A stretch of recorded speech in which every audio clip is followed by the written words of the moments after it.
ನಮಸ್ಕಾರ ಪ್ರೀತಿಯ ಬಂಧುಗಳೇ, ಆಧ್ಯಾತ್ಮ ಪ್ರಪಂಚಕ್ಕೆ ಸ್ವಾಗತ.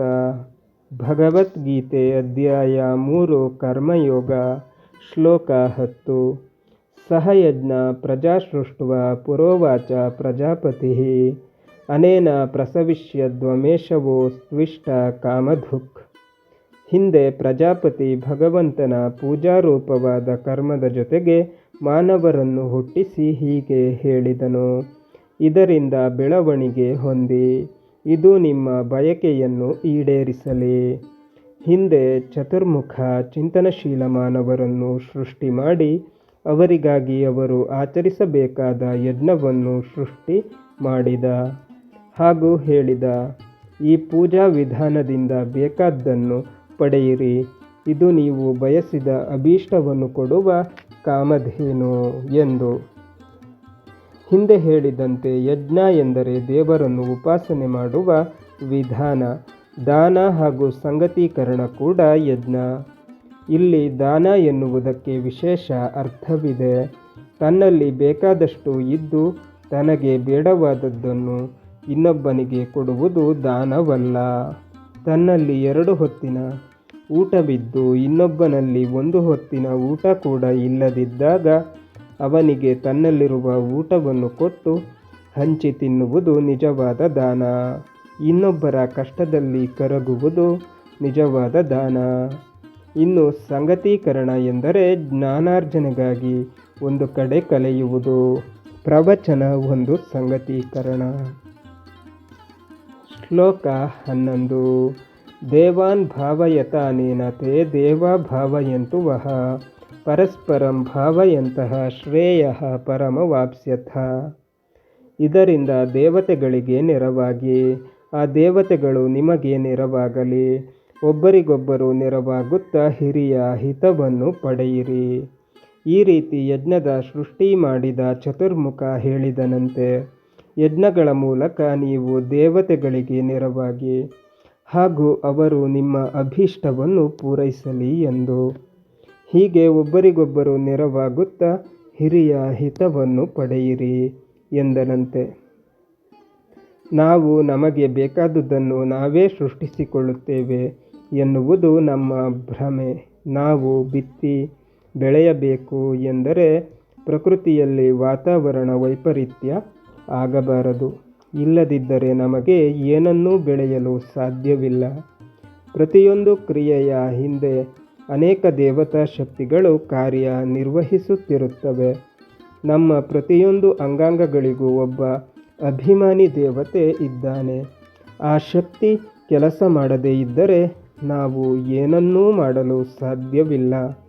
ಹೀಗೆ ನಮಗೆ ಬದುಕು ಕೊಟ್ಟು, ನೋಡುವ ಕಣ್ಣು, ಕೇಳುವ ಕಿವಿ ಕೊಟ್ಟು, ಒಳ್ಳೆಯದನ್ನು ನೋಡುವ, ಒಳ್ಳೆಯದನ್ನು ಕೇಳುವ ಬುದ್ಧಿ ಕೊಟ್ಟು ಈ ಎಲ್ಲ ಕಾರ್ಯವನ್ನು ಒಂದು ದೇವತೆಗಳ ಸಮೂಹ ನಿರಂತರ ನಡೆಸುವಂತೆ ಭಗವಂತನ ವ್ಯವಸ್ಥೆ ಇದೆ.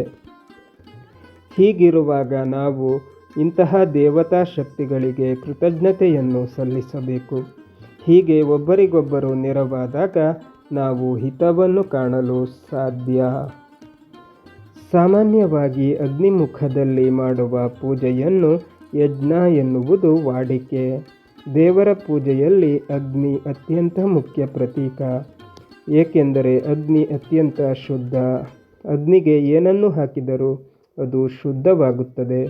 ಅಗ್ನಿ ಭಗವಂತನ ಪ್ರತೀಕ. ಭಗವಂತನಿಗೆ ಆಕಾರವಿಲ್ಲ. ಆತ ಬೆಳಕಿನ ಪುಂಜ ಹಾಗೂ ಪವಿತ್ರ. ಇದೇ ಗುಣವನ್ನು ಅಗ್ನಿಯಲ್ಲಿ ನಾವು ಕಾಣಬಹುದು. ಇನ್ನು ನಾವು ಭಗವಂತನಿಗೆ ಏನನ್ನಾದರೂ ತಿನ್ನಿಸಬೇಕು ಎಂದರೆ ಅದು ಅಗ್ನಿಮುಖೇನ ಮಾತ್ರ ಸಾಧ್ಯ. ಯಜ್ಞದಲ್ಲಿ ನಾವು ಪೂಜೆ ಮಾಡುವುದು ಬೆಂಕಿಯನ್ನಲ್ಲ, ಅಗ್ನಿಮುಖೇನ ಅಗ್ನಿನಾರಾಯಣನ ಪೂಜೆ ಯಜ್ಞ. ಈ ಅರಿವಿಲ್ಲದೆ ಯಜ್ಞವನ್ನು ಮಾಡಿದರೆ ಹೊಗೆ ತಿಂದು ಸಾಯಬೇಕಾದೀತು. ನಮ್ಮ ಪೂಜೆ ಅಗ್ನಿನಾರಾಯಣನಿಂದ ಸೂರ್ಯನಾರಾಯಣನನ್ನು ಸೇರಿ ಮರಳಿ ನರನಾರಾಯಣನನ್ನು ತಲುಪುತ್ತದೆ. ಇದಕ್ಕಾಗಿ ದೇವರನ್ನು ಕುರಿತು ಮಾಡುವ ಯಜ್ಞ ಯಾವಾಗಲೂ ಹಗಲು ಹೊತ್ತಿನಲ್ಲೇ ನಡೆಯುತ್ತದೆ. ಅಗ್ನಿಯ 7 ಬಣ್ಣಗಳ ಮುಖೇನ ಸೂರ್ಯನ 7 ಬಣ್ಣಗಳಲ್ಲಿ ವಿಲೀನವಾಗುವ ಯಜ್ಞಶಕ್ತಿ ವಾತಾವರಣವನ್ನು ಸೇರಿ ಲೋಕಕ್ಕೆ ಮಂಗಳವನ್ನುಂಟು ಮಾಡುತ್ತದೆ. ಇದನ್ನು ಇಲ್ಲಿ ಕೊಂಡುಕೊಳ್ಳುವ ಕ್ರಿಯೆ ಎಂದಿದ್ದಾರೆ. ಶ್ಲೋಕ 12. ಇಷ್ಟಾನ್ ಭೋಗಾನ್ ಹಿವೋ ದೇವ ದಾಸ್ಯಂತೆ ಯಜ್ಞಭಾವಿತ ತೈರ್ಧತ್ತಾನ ಪ್ರದಾಯೈಭ್ಯೋ ಯೋ ಭುಂಕ್ತೆಸ್ತೇನ ಏವ ಸಹ.